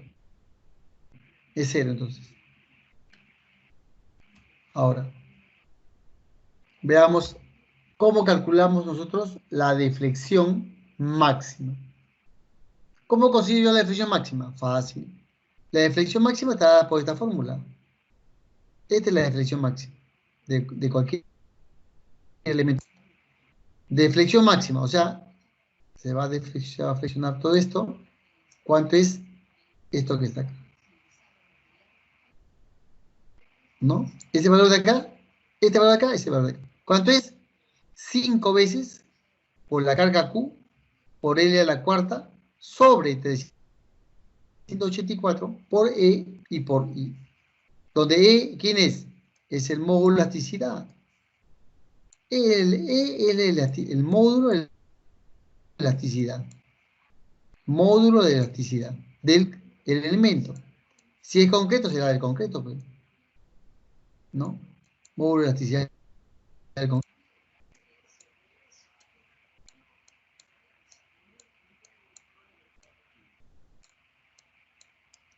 Módulo de elasticidad del concreto. Si es concreto. ¿Y quién es? Y será el momento de inercia. ¿De quién? De la sección. Ponte que esta sección sea este. ¿Cuál es el momento de inercia? Será pues el ancho B, su altura, ¿no es cierto? El momento de inercia, ¿cuál va a ser igual? El momento de inercia va a ser igual a... Carambas. va a ser igual a ¿quién? A B por H al cubo sobre 12, ¿no? Es el momento de inercia.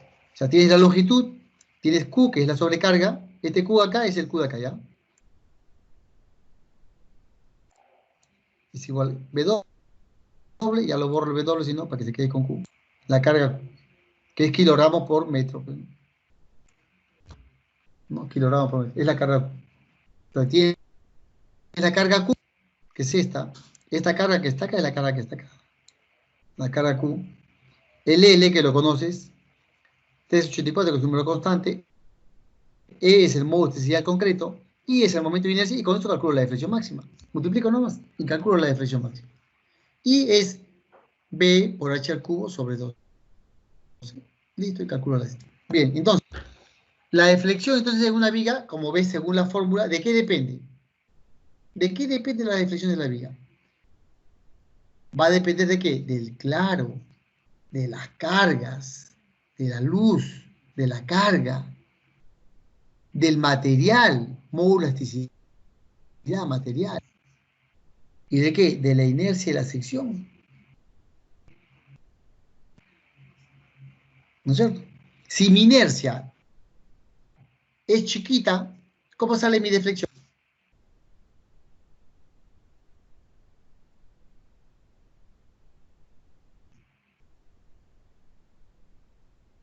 Si me dice es grande, pues, no que estoy dividiendo un número entre algo que es pequeño, me va a salir grande, pues. Pero si mi inercia se supone, ¿no es cierto?, es mayor, mi deflexión también será menor, pues. O sea, si mi inercia es grande, mi deflexión va a ser menor. ¿Y cómo hago que mi inercia sea más grande? Si yo sé que la inercia, hemos dicho que es B por el H sobre 12, hemos dicho, y al cubo. Y la sección es esta. Y este es H. Y este es B. O sea, si yo quiero que mi inercia sea grande, para que mi deflexión sea menores, ¿quién me conviene que se eleve al cubo? ¿El B o el H? Se supone que el H. El H, o sea, cuanto más peralte tenga, mi momento de inercia va a ser. Porque el H está elevado al cubo. Si mi H crece, aumenta mi momento de inercia. Por lo tanto, mi deflexión es menor. O sea, cuanto más peralte tenga la viga, menor deflexión. Ahí está el análisis. Bueno, la resistencia a la lesión de concreto, ¿no es cierto? Igualito, también. Son las variables que van a influir, hemos dicho, motricidad, el porcentaje de refuerzo de la tensión y el agrietamiento del elemento, ¿no? Y bueno, estas son las deflexiones máximas, ¿no es cierto?, que tenemos, que hayamos visto en los elementos. Bueno, ahora sí, un ejemplito para que no se aburran, del cual voy a dejar un trabajo, estructuras 4, ¿ya? A ver, digamos, tengo un ejemplito, una viguita con una sobrecarga W, al cual de sección, o sea, la sección de esta viga, 0,30 por 0,80. Estamos, 0,30 por 0,80 va a ser la sección. Entonces, va a ser 0,30 por 0,80 la sección. Y yo tengo que debo calcular con el módulo para el concreto, el peso específico del concreto es 2.400 kilogramos por metro cúbico. El momento de inercia he dicho que es B por H al cubo sobre 12, ya te lo dije. El modo de elasticidad del concreto, porque es una viga de concreto, está dada por la fórmula 14.000 multiplicado por la raíz cuadrada de F'C, la resistencia del concreto. ¿De acuerdo? Entonces, supongamos pues que para esta viguita, el F'C del concreto va a ser igual a 210. ¿De acuerdo? 210. Bueno, kilogramos sobre centímetro cuadrado. Vamos a suponer que se va a hacer la resistencia al concreto, para esa viga. Va a ser un concreto de 210. Entonces yo tengo que desarrollar el ejercicio. Me dice que el dato, que la luz es 7 metros, que el momento de inercia es 0.01 metros. Pues lo calculo con esto, pues, ¿no? Acá tengo la fórmula. Con esta fórmula calculo el momento de inercia. Tengo el modo de elasticidad del concreto, que lo voy a calcular con qué. El modo de elasticidad del concreto. Con esto, pues, 14.000 por ¿quién? Por la raíz cuadrada de ¿quién? De F', que es 210. Esto me da kilogramos por centímetro, lo transformaría ¿qué? A pascales. A pascales. Un pascal, ¿no es cierto? ¿A qué es igual un pascal?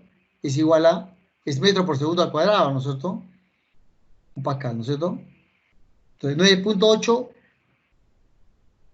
kilogramos sería igual a un pascal, ¿no? Luego tengo acá, que es la sobrecarga, que está acá, 80.000, la sobrecarga dato, 80.000 datos. O sea, tú deberías calcular estos valores, yo no te debería dar, ¿no? Pero ahorita en ejercicio te lo voy a dar, pero tú tienes que calcular esos valores. Ahorita te estoy diciendo, como te estoy solucionando, bueno, te lo estoy dando. Para eso yo calculo estas fórmulas, las estoy dando como fórmulas, pero en realidad no es fórmula, se calcula nada más, pero no. Se calcula nada más. En realidad no es fórmula, solamente es un cálculo. Y con eso, bueno, A de Y, que es la reacción en Y, también se calcula, porque yo hago acá, por ejemplo, a ver si puedo escribir acá, creo que sí se puede escribir.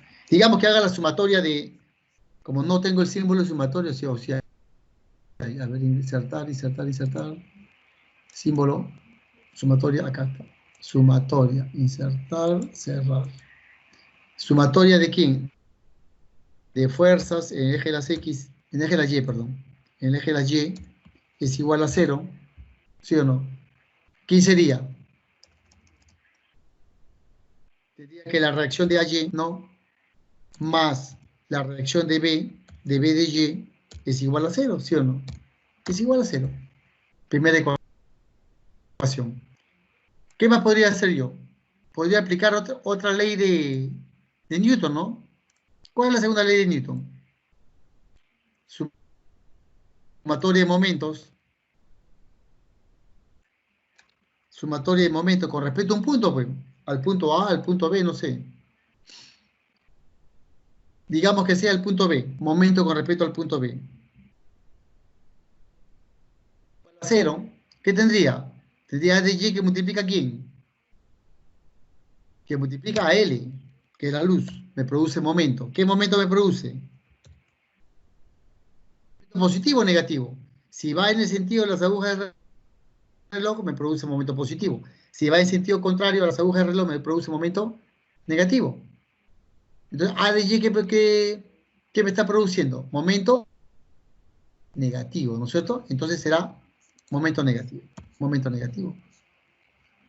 Yo estoy haciendo el signo, yo estoy asumiendo el signo. Yo he dicho que el momento que va en dirección, lo puedo asumir así si quiero. ¿Y qué más me produce momento? Me produce momento la sobrecarga. ¿Quién es la sobrecarga? W, ¿no? W. ¿Por quién? La sobrecarga W, que es WL, pues, ¿no? O sea, la transformo como una carga puntual. W por L. ¿Multiplicado por quién? Por la distancia. ¿Cuál es la distancia? L medios, pues, ¿no? Está a la mitad, ¿no es cierto? L medios. Y tengo mi fórmula. ¿Está bien o no? ¿Qué momento me produce?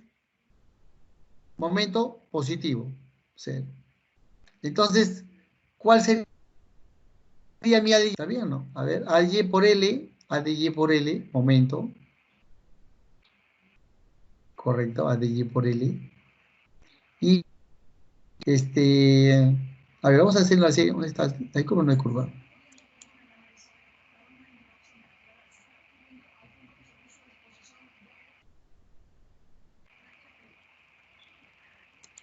Voy a decir yo.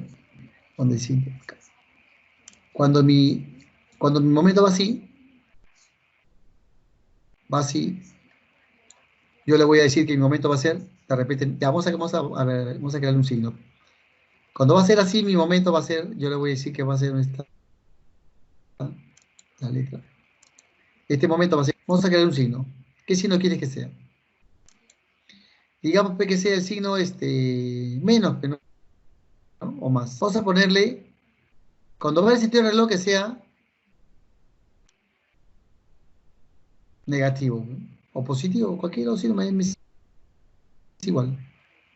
Me signo positivo, ya lo escribo, entonces, me signo positivo.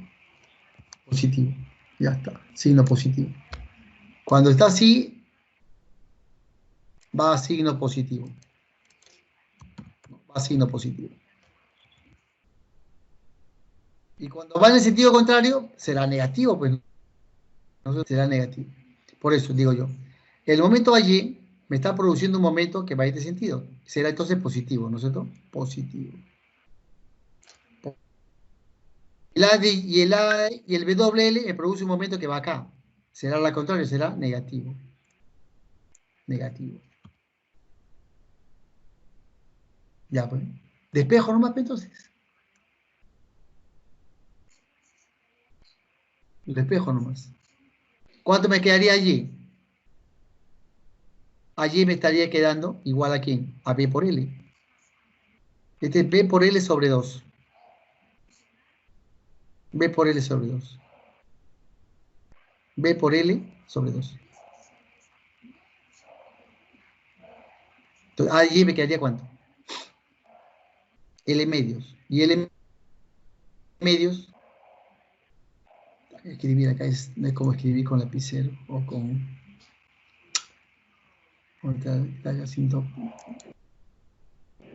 Pierde mucho tiempo. ¿Cuánto me quedaría acá el valor despejado? A de Y me quedaría igual, ¿no es cierto? Acá. Pasa al otro lado, pues será igual, ¿no? Si está negativo, pasa al otro lado con positivo, ¿no? Positivo, ¿no?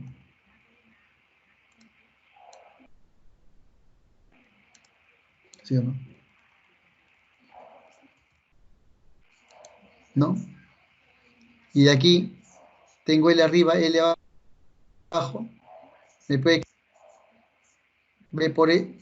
B por L por L, acá, perdón, acá es L medios. Acá falta un L acá. Medios. Entonces, yo anulo este L y anulo este L, se van. ¿Qué me queda? L medios no me quedaría. Me quedaría el momento de allí. Estaría quedando, por ejemplo, el momento me quedaría ¿cuánto? A de Y, ya no me quedaría. A de Y me quedaría igual. Me quedaría que A se fue el L, ya no me queda. Se va este L y me queda por L medios. W por L medios. W por L medios. A de Y me quedaría por L medios.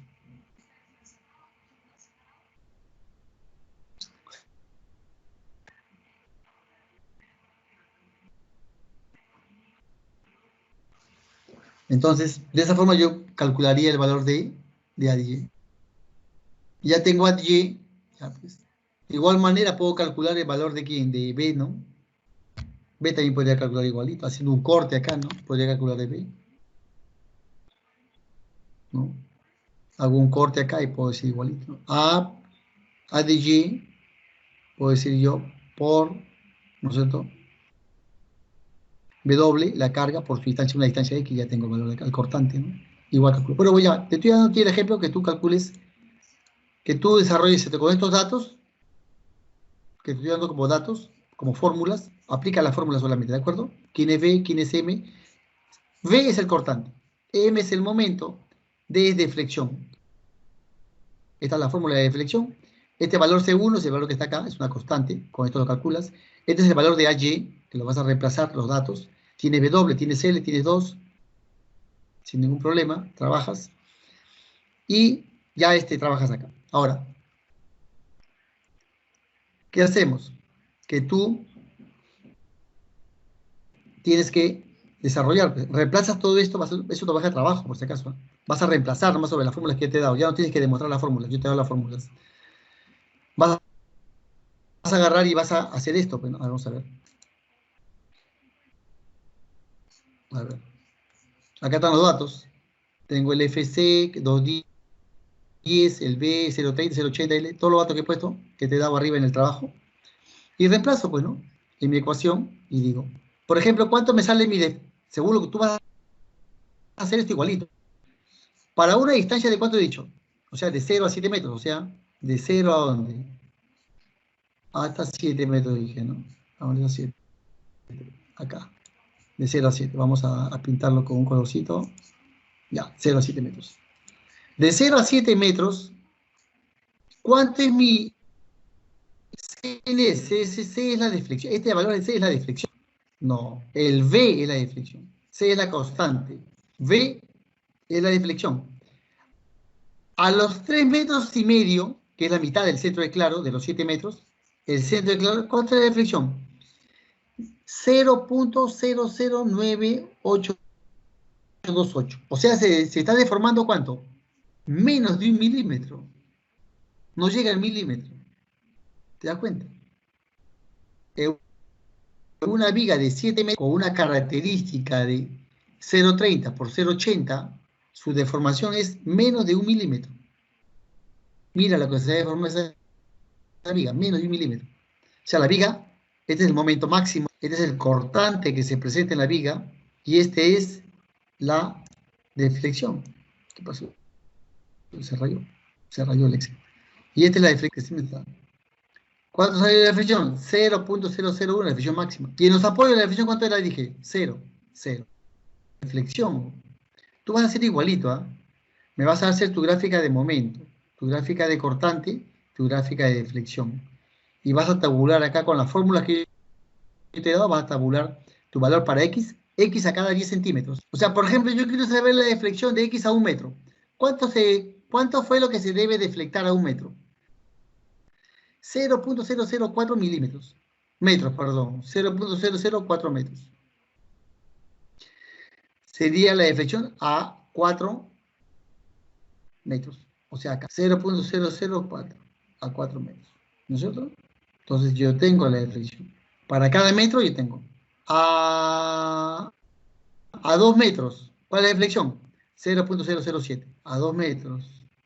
A 2 metros yo tengo una deflexión de, digamos, de 0.0002 a 2 metros. ¿No? Entonces yo puedo, acá de este lado,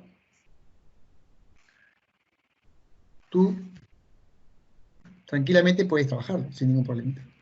Vas a repasar la fórmula y gráficas. Pones tu línea de series y gráficas una curva, ¿no? El Excel te lo bota la curva sin ningún problema. ¿Ya?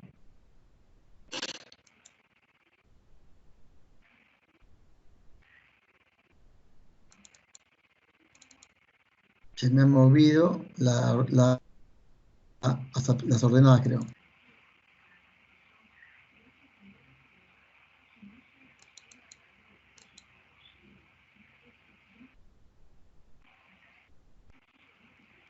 Este es el momento.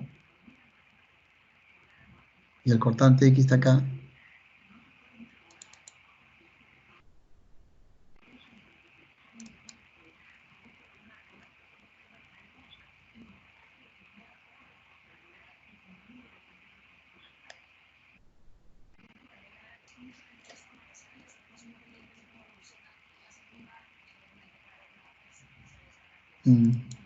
Se había movido la deflexión.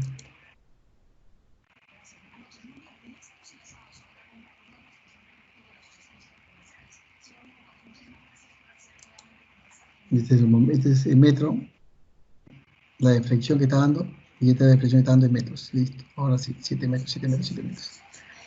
Entonces grafican nomás, van a repasar sus valores de X a cada 10 centímetros. Quiero ver la deflexión a 10 centímetros, a 20 centímetros, 30 centímetros, que me grafique. El cortante, quiero ver cómo se comporta el cortante de la viga. Cómo está el cortante de la viga. Y cómo se presenta el tema del momento. El momento, cómo va el momento, el máximo momento. ¿Cuánto produce el máximo momento en una viga de 7 metros de luz? El máximo momento, ¿cuánto es? A 7 metros de luz. Será al centro, claro, ¿no? ¿Cuánto será? 49, ¿no? El máximo momento, ¿no? 49. O sea, acá está el máximo. ¿De acuerdo? 49. Y entonces, sería lo que usted tiene que presentar, pues. ¿Ya? Voy a dejar un trabajo con los datos para que ustedes desarrollen y en función a su viga me presenta su momento, su cortante, su deflexión. ¿Ya? Yo voy a hacer de repente con luz de 10 metros, con 7 metros, con, no sé, voy a variar algunos datos acá. Y cada uno presentará pues, su diagrama de momento, su diagrama de cortante y su diagrama de flexión para conocer la deflexión de la viga. Ver el comportamiento de su viga. ¿Ok? Señores, eso es todo por hoy. Quedamos a reuniones de las... Estas son las fórmulas, ahí están escritas las fórmulas. ¿Ya? Bueno, aprovecho la oportunidad de comentarles la práctica calificada que ha rendido. Solamente la tercera parte del alumnado ha aprobado la práctica calificada y el resto está desaprobado. Voy a dejar un trabajo para esta semana de deflexiones que le acaba de comentar para que levanten nota, y también voy a entregar ya el trabajo escalonado que van a presentar para el desarrollo del curso, porque no voy a tomar parciales, voy a tomar un trabajo escalonado para entregar el día del parcial, van a entregar este trabajo, el cual va a ser grupal. Ahí en la plataforma van a encontrar el parcial con las características de todo lo que... También lo voy a publicar también por el grupo de WhatsApp. Entonces, los grupos, supongo que serán los mismos grupos que se han formado, salvo que por ahí alguien quiera cambiar. Comunican a la delegada, coordinan con ella. Y entonces, presentarán su trabajo grupal de 2 personas, así igual que lo hicieron en el trabajo anterior. Ponen su porcentaje de participación de los integrantes para su nota final y desarrollan el trabajo que estoy pidiendo. Va a ser diseño de vigas, diseño de columnas, la entrega del parcial. Y ahí están todas las características de lo que voy a pedir. Vayan avanzando con tiempo porque es algo que demora. Si hay alguna consulta, la hacen llegar para poder apoyarlos. Entonces, por favor, dediquen tiempo al curso. No se confíen, señores, pensando que porque yo estoy entregando un trabajo con peso de parcial es que ya están aprobados. ¿De acuerdo? Ese trabajo es peso de parcial, por tanto tiene calificación de parcial. O sea, yo voy a ser bastante cargoso a la hora de calificar ese trabajo. ¿Ya? Está mal desarrollado, pues van a jalar, ¿no? Entonces, por favor, solamente les pido que lo hagan bien, trabajen grupalmente y de esa manera desarrollarán mi curso. Otra cosa me estaba olvidando de comentarles. El curso lo voy a tomar para el primer parcial y segundo parcial lo voy a tomar con trabajos. No voy a evaluar parciales. Por tanto, no hay sustitutorio. ¿Correcto? Como estoy evaluando con los parciales con trabajos académicos, con trabajos escalonados, no voy a tomar sustitutorio. Así que por favor, guerra avisada no mata gente. ¿De acuerdo? Presenten bien sus trabajos, no copien, porque algunos copian y ahí se crean los problemas. Cuando uno revisa, uno se da cuenta. Entonces, por favor, vuelvo a repetir, hagan con tiempo su trabajo y no esperen en la última semana para querer hacer el trabajo, porque el trabajo no es corto. Entonces, comiencen a desarrollar. Yo voy a subir también entonces por el grupo de WhatsApp y también por el lado de del aula académica, en trabajos virtuales voy a subir el parcial para que ya comiencen a desarrollarlo con tiempo, y el trabajo que acabamos de comentar de deflexiones también para que levanten su nota de prácticas. ¿Estamos? Ya, señores, entonces nos vemos ahora sí la siguiente semana, así que ha sido un placer haber estado con ustedes el día de hoy. Gracias.